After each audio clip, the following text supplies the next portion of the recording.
Go. Good afternoon, everybody.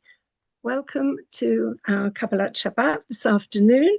And we hope we've got more people, because there's no mincha at Shul this afternoon. So I hope some more have joined us.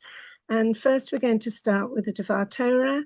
And today it's given by Karen. So over to Karen. Okay, hello everybody. Right, okay. Look, I'm no scholar, so I'll start. Okay, when Irene offered me either Balak or last week's, is it Chukath? Is that how you pronounce it to do?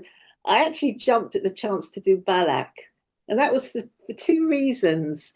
One, it's a family reason because my cousins, Ros and David, who were members of the shul, this was their son's bar mitzvah sedra way back in July 2000. And if many of you make it to shul tomorrow in a Kiddush hall, near the door, you'll see some artwork that they donated to the shul, but based on the Sedra, Balak. And the other reason, it's the donkey. And staying on artistic inspiration, at the back of my head, I have this memory of 4 tapestries in the Royal Collection at Buckingham Palace that depict Balaam and the donkey. And also Jeff Wolfson, as is his custom, also shared the relevant artwork today. And when you go to shul tomorrow or any time, over the shul doors, you see the words, "How goodly are their tents, O Jacob," which come from this Sedra. But back to Balak in a nutshell, if you've not all fallen asleep. Okay, the Israelites have left Egypt in Exodus, and we're now in the book of Numbers, and they still haven't reached the promised land.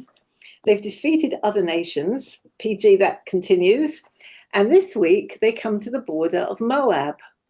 Balak, the king of Moab, is a bit worried, so tries to secure the help of a sorcerer called Balaam to curse Israel. Now, Balak twice sends emissaries to bring Balaam to him to make these curses, and it's only on the second attempt that they plead with him to come with them to see Balak that he does go. And that's where we get the story of the donkey. And to me, before I read it properly to do this, the donkey was the star of the story. But I read it, as I read on, that really wasn't the case. And also, it's important to note that the donkey is a Jenny, not a Jack. So there's something it's remarkable that they point out that she is a female donkey. So Balaam is on the donkey and it stops dead in its tracks because the donkey sees an angel with a sword in its path.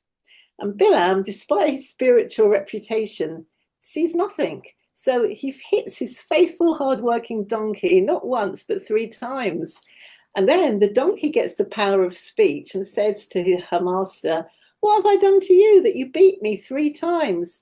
Am I not your old donkey? You've been riding on me as far back as you remember. And have I ever been in the habit of doing this to you?"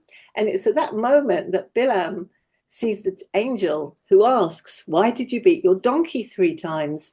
I have come out to oppose you because your errand, which is to curse the Israelites, is obnoxious to me." And the angel then goes on to say that if the donkey had not turned aside, Balaam would have been killed, but the donkey spared. So moving forward, Balak takes Balaam to the altars of Baal to make the expected powerful curses.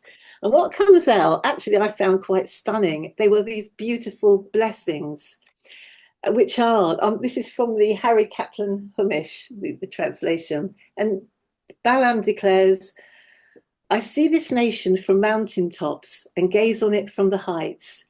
It is a nation dwelling alone at peace, not counting itself among other nations." And he continues after erecting another altar. "God does not look at wrongdoing in Jacob and sees no vice in Israel. Since God brought them out of Egypt, they are like his highest expression of strength." And then the most beautiful utterance, "This is a nation that rises like the king of beasts and lifts itself like a lion. It does not lie down with it until it eats its prey." So let us hope and believe that the angels are still on our side, and that one day the enemies of Israel's enemies and our enemies of today will bless us, and we won't be twinned with Nablus. Good Shabbos, everybody. Shakaya. That was wonderful, Karen. Thank you so much for that. That was really lovely. Very nice.